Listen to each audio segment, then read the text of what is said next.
പത്രോസിന്റെ ഒന്നാം ലേഖനം 3-ാം അധ്യായത്തിൽ നിന്നുള്ള പഠനത്തിലേക്ക് ഏവർക്കും സ്വാഗതം. 1 പത്രോസ് 3-ാം അധ്യായം 1 മുതൽ 12 വരെയുള്ള വാക്യങ്ങൾ ആണ് പഠിക്കുന്നത്. ആദ്യം ഈ അധ്യായത്തിന്റെ വിഷയങ്ങളുടെ ഘടനയും സംഗ്രഹവും നോക്കാം. The structure and the summary of chapter 3 4 ഭാഗങ്ങളായി തിരിച്ചിരിക്കുന്നു.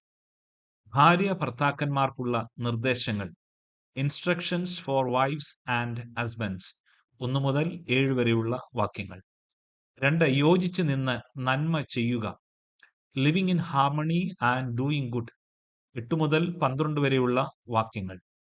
നീതിക്ക് വേണ്ടിയുള്ള കഷ്ടതകൾ, സഫറിംഗ് ഫോർ റൈച്ചസ്നെസ് സേക്ക് 13 മുതൽ 17 വരെയുള്ള വാക്യങ്ങൾ. ക്രിസ്തുവിന്റെ മാതൃകയും പ്രഘോഷണവും, ക്രൈസ്റ്റ് എക്സാമ്പിൾ ആൻഡ് പ്രൊക്ലമേഷൻ 18 മുതൽ 22 വരെയുള്ള വാക്യങ്ങൾ. ഇതിൽ 1 മുതൽ 12 വരെയുള്ള വാക്യങ്ങൾ പഠിക്കുന്നു. ഈ ഭാഗത്തെ ഘടനയും സംഗ്രഹവും നോക്കാം. The structure and summary of chapter 3 verses 1 to 12. 1. ഭാര്യ ഭർത്താക്കന്മാർക്കുള്ള നിർദ്ദേശങ്ങൾ, instructions for wifes and husbands 1 മുതൽ 7 വരെയുള്ള വാക്യങ്ങൾ. ദൈവകൃപയുടെ കൂട്ട് അവകാശികളാണ് ഭാര്യമാർ. അവരെ ബഹുമാനിക്കാൻ ഭർത്താക്കന്മാരെ വിളിക്കുന്നു. ഭാര്യമാർ ക്രിസ്തുവിനെ പോലെ വിനയത്തോടെ ഭർത്താക്കന്മാർക്ക് കീഴടങ്ങാൻ ഉപദേശിക്കുന്നു.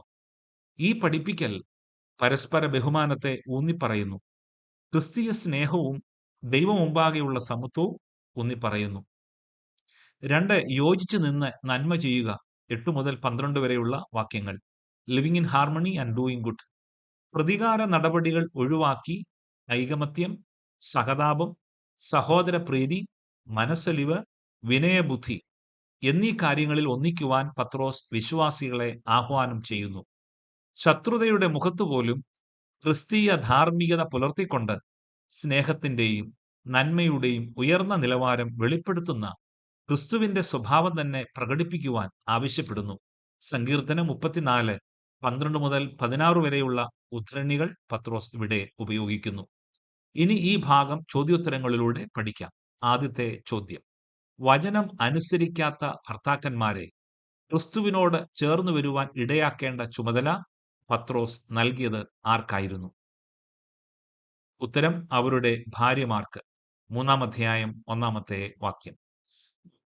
ചോദ്യം: വചനം അനുസരിക്കാത്ത ഭർത്താക്കന്മാരെ ഭാര്യമാർ എങ്ങനെ ക്രിസ്തുവിനോട് ചേർന്ന് വരുവാൻ ഇടയാക്കണം? ഉത്തരം: അവരുടെ ഭയത്തോടുകൂടിയ നിർമ്മലമായ നടപ്പിനാൽ. 3-ാം അധ്യായം 1-ാമത്തെ വാക്യം.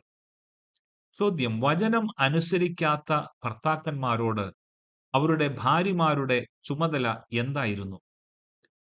ഉത്തരം: ഭയത്തോടുകൂടിയ നിർമ്മലമായ നടപ്പ് ഭർത്താക്കന്മാർ കണ്ടറിഞ്ഞ് ക്രിസ്തുവിനോട് ചേർന്ന് വരുവാൻ ഇടയാക്കുന്ന ചുമതല. 3-ാം അധ്യായം 1-2 വാക്യങ്ങൾ. ചോദ്യം: വചനം അനുസരിക്കാത്ത ഭർത്താക്കന്മാരെ ക്രിസ്തുവിനോട് ചേർന്ന് വരുവാൻ ഇടയാക്കുന്നതിന് ഭാര്യമാരെ പത്രോസ് നിയോഗിച്ചത് എന്തുകൊണ്ടായിരുന്നു? ഉത്തരം: 1 പത്രോസ് 3-ാം അധ്യായം 1-2 വാക്യങ്ങളിൽ അവിശ്വാസികളായ, ഒരുപക്ഷെ വിജാതീയരായ ഭർത്താക്കന്മാരെ വിവാഹം കഴിച്ച ഭാര്യമാർക്കുള്ള ഉപദേശം ആകാം ഇത്. ക്രിസ്തുവിന്റെ സ്നേഹവും താഴ്മയും അറിയാവുന്ന ഈ ക്രിസ്തീയ ഭാര്യമാർ ദൈവവചനത്തിലൂടെയല്ലാതെ തന്നെ ദൈവഭക്തിയോടുകൂടിയ നിർമ്മലമായ നടപ്പിനാൽ അവിശ്വാസികളായ അവരുടെ ഭർത്താക്കന്മാരെ സ്വാധീനിക്കുവാൻ കഴിയണം. ദൈവവചനം വാചാലമായി പ്രസംഗിക്കാതെ തന്നെ അവരുടെ പെരുമാറ്റവും സ്നേഹവും കൊണ്ട് ഭർത്താക്കന്മാരെ നേടിയെടുക്കണം എന്ന് അർത്ഥമാക്കുന്നു. ചോദ്യം: ഭാര്യമാർക്ക് അവരുടെ അലങ്കാരം ഏതല്ല എന്നാണ് പറയുന്നത്? ഉത്തരം: പുറമേയുള്ളതല്ല. തലമുടി പിന്നുന്നത്, പൊന്നണിയുന്നത്, വസ്ത്രം ധരിക്കുന്നത് ഇങ്ങനെ ഉള്ളവയല്ല എന്ന് അർത്ഥം. 3-ാം അധ്യായം 3-ാമത്തെ വാക്യം. വസ്ത്രം ധരിക്കുന്നത് അർത്ഥം മോടിയുള്ള വസ്ത്രങ്ങൾ അഥവാ വിലപിടിപ്പുള്ള വസ്ത്രങ്ങൾ ധരിക്കുന്നതിനെ സൂചിപ്പിക്കുന്നു. ചോദ്യം: ഭാര്യമാർക്കുണ്ടാകേണ്ട അലങ്കാരങ്ങൾ ഏതെല്ലാം? ഉത്തരം: സൗമ്യതയും സാവധാനതയുമുള്ള മനസ്സ്. 3-ാം അധ്യായം 4-ാമത്തെ വാക്യം. ചോദ്യം: സ്ത്രീകളിലെ സൗമ്യതയും സാവധാനതയുമുള്ള മനസ്സിനെ വിളിച്ചിരിക്കുന്ന പേരെന്ത്? ഉത്തരം: അക്ഷയഭൂഷണമായ ഹൃദയത്തിന്റെ ഗൂഢമനുഷ്യൻ. 3-ാം അധ്യായം 4-ാമത്തെ വാക്യം. ഗൂഢമനുഷ്യൻ എന്നതിന് ആന്തരിക സ്വത്വം അല്ലെങ്കിൽ ഉള്ളിലെ മനുഷ്യൻ എന്ന് അർത്ഥം. ചോദ്യം: ഭാര്യമാർക്കുള്ള ഉപദേശത്തിൽ ദൈവസന്നിധിയിൽ വിലയേറിയതാകുന്നു എന്ന് പത്രോസ് പറയുന്നത് എന്തിനെക്കുറിച്ചാണ്? ഉത്തരം: സൗമ്യതയും സാവധാനതയുമുള്ള മനസ്സ് എന്ന അക്ഷയഭൂഷണമായ ഹൃദയത്തിന്റെ ഗൂഢമനുഷ്യനെ കുറിച്ച്. 3-ാം അധ്യായം 4-ാമത്തെ വാക്യം. ചോദ്യം: പണ്ട് ദൈവത്തിൽ പ്രത്യാശ വെച്ചിരുന്നവരായ സ്ത്രീകളുടെ പ്രത്യേകത എന്ത്? ഉത്തരം: വിശുദ്ധർ. വിശുദ്ധ സ്ത്രീകൾ. 3-ാം അധ്യായം 5-ാമത്തെ വാക്യം. ചോദ്യം: വിശുദ്ധ സ്ത്രീകളുടെ പ്രത്യേകത എന്തായിരുന്നു? ഉത്തരം: ദൈവത്തിൽ പ്രത്യാശ വെച്ചിരുന്നവർ. 3-ാം അധ്യായം 5-ാമത്തെ വാക്യം. ചോദ്യം: ദൈവത്തിൽ പ്രത്യാശ വെച്ചിരുന്ന വിശുദ്ധ സ്ത്രീകൾ എങ്ങനെ ഭർത്താക്കന്മാർക്ക് കീഴടങ്ങിയിരുന്നു? ഉത്തരം: തങ്ങളെ തന്നെ അലങ്കരിച്ച്. 3-ാം അധ്യായം 5-ാമത്തെ വാക്യം. ചോദ്യം: വിശുദ്ധ സ്ത്രീകൾക്ക് ഉദാഹരണമായി പത്രോസ് പറയുന്ന ആദ്യ വ്യക്തി ആര്? ഉത്തരം: സാറ. 3-ാം അധ്യായം 6-ാമത്തെ വാക്യം. ചോദ്യം: എന്തുകൊണ്ട് സാറായെ ഒരു വിശുദ്ധ സ്ത്രീയായി പത്രോസ് ഉദാഹരിക്കുന്നു? ഉത്തരം: സാറ അബ്രഹാമിനെ യജമാനൻ എന്ന് വിളിച്ച് അനുസരിച്ചിരിക്കുന്നതിനാൽ. 3-ാം അധ്യായം 6-ാമത്തെ വാക്യം. ചോദ്യം: സാറായുടെ അനുസരണത്തിന്റെ അടയാളമായി പത്രോസ് പറയുന്നത് എന്ത്? ഉത്തരം: സാറ അബ്രഹാമിനെ യജമാനൻ എന്ന് വിളിച്ചു. 3-ാം അധ്യായം 6-ാമത്തെ വാക്യം. ചോദ്യം: എങ്ങനെയാണ് സാറായുടെ മക്കൾ ആയിത്തീരാൻ കഴിയുക? ഉത്തരം: നന്മ ചെയ്ത് യാതൊരു ഭീഷണിയും പേടിക്കാതിരുന്നാൽ. 3-ാം അധ്യായം 6-ാമത്തെ വാക്യം. ചോദ്യം: പത്രോസ് ഭർത്താക്കന്മാർക്ക് നൽകുന്ന ഏറ്റവും പ്രധാനമായ ഉപദേശം എന്ത്? ഉത്തരം: പ്രാർത്ഥനയ്ക്ക് മുടക്കം വരുത്തരുത്. 3-ാം അധ്യായം 7-ാമത്തെ വാക്യം. ചോദ്യം: പ്രാർത്ഥനയ്ക്ക് മുടക്കം വരാതിരിക്കേണ്ടതിന് ഭർത്താക്കന്മാർ എന്തെല്ലാം ശ്രദ്ധിക്കണം? ഉത്തരം: വിവേകത്തോടെ ഭാര്യമാരോടുകൂടെ വസിച്ച് സ്ത്രീജനം ബലഹീന പാത്രം എന്നും അവർ ജീവന്റെ കൃപയ്ക്ക് കൂട്ടവകാശികൾ എന്നും ഓർത്ത് അവർക്ക് ബഹുമാനം കൊടുപ്പീൻ. 3-ാം അധ്യായം 7-ാമത്തെ വാക്യം. ബലഹീനപാത്രം എന്നതിന് ശക്തിഹീനർ അല്ലെങ്കിൽ ശാരീരിക ബലഹീനർ എന്ന് അർത്ഥം.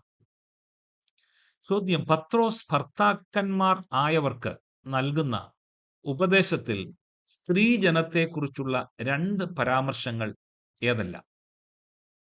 ഉത്തരം: 1 ബലഹീനപാത്രം, 2 ജീവന്റെ കൃപയ്ക്ക് കൂട്ടവകാശികൾ.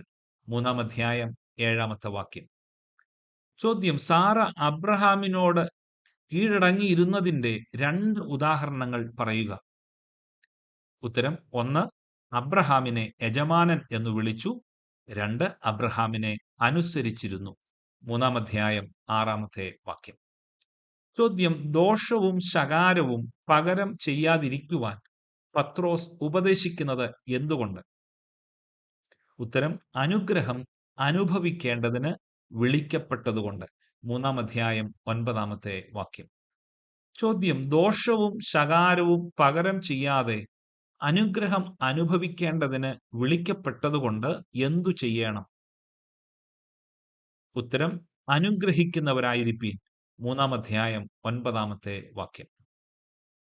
ചോദ്യം: ദോഷം ചെയ്യാതിരിപ്പാൻ ഒരുവൻ എന്തു ചെയ്യണം? ഉത്തരം: തന്റെ നാവിനെ അടക്കിക്കൊള്ളണം. 3-ാം അധ്യായം 10-ാമത്തെ വാക്യം. ചോദ്യം: വ്യാജം പറയാതിരിപ്പാൻ ഒരുവൻ എന്തു ചെയ്യണം? ഉത്തരം: അധരത്തെ അടക്കിക്കൊള്ളണം. 3-ാം അധ്യായം 10-ാമത്തെ വാക്യം. ചോദ്യം: നാവിനെയും അധരത്തെയും അടക്കിക്കൊള്ളുന്നവർക്കുള്ള പ്രയോജനം എന്താണ്? ഉത്തരം: ജീവനും ശുഭകാലവും. 3-ാം അധ്യായം 10-ാമത്തെ വാക്യം. ചോദ്യം: 1 പത്രോസ് 3:10 ജീവനെ ആഗ്രഹിക്കുകയും ശുഭകാലം കാൺമാൻ ഇച്ഛിക്കുകയും ചെയ്യുന്നവൻ എന്ത് പ്രവൃത്തി ചെയ്യണം? ഉത്തരം: ദോഷം ചെയ്യാതെ തന്റെ നാവിനെയും വ്യാജം പറയാതെ അധരത്തെയും അടക്കിക്കൊള്ളണം. 3-ാം അധ്യായം 10-ാമത്തെ വാക്യം. പൂരിപ്പിക്കുക വാക്യം: അവൻ ഡാഷ് വിട്ടകന്ന് ഗുണം ചെയ്യുകയും ഡാഷ് അന്വേഷിച്ച് പിന്തുടരുകയും ചെയ്യട്ടെ. വിട്ടുപോയ വാക്കുകൾ: 1 ദോഷം, 2 സമാധാനം. 3-ാം അധ്യായം 11-ാമത്തെ വാക്യം. ചോദ്യം: കർത്താവിന്റെ കണ്ണ് ആരുടെ മേൽ തുറന്നിരിക്കുന്നു? ഉത്തരം: നീതിമാന്മാരുടെ മേൽ. 3-ാം അധ്യായം 12-ാമത്തെ വാക്യം. ചോദ്യം: കർത്താവിന്റെ ചെവി നീതിമാന്മാരുടെ ഏതു കാര്യത്തിലാണ് തുറന്നിരിക്കുന്നത്? ഉത്തരം: അവരുടെ പ്രാർത്ഥനയ്ക്ക്. 3-ാം അധ്യായം 12-ാമത്തെ വാക്യം. ഒടുവിലത്തെ ചോദ്യം: കർത്താവിന്റെ മുഖം ആർക്ക് പ്രതികൂലമായിരിക്കുന്നു? ഉത്തരം: ദുഷ്പ്രവർത്തിക്കാർക്ക്. 3-ാം അധ്യായം 12-ാമത്തെ വാക്യം. ഈ പഠനം ഇവിടെ അവസാനിപ്പിക്കുന്നു. പങ്കെടുത്ത എല്ലാവരോടും നന്ദി അറിയിക്കുന്നു. ദൈവം നിങ്ങളെ എല്ലാവരെയും അനുഗ്രഹിക്കട്ടെ.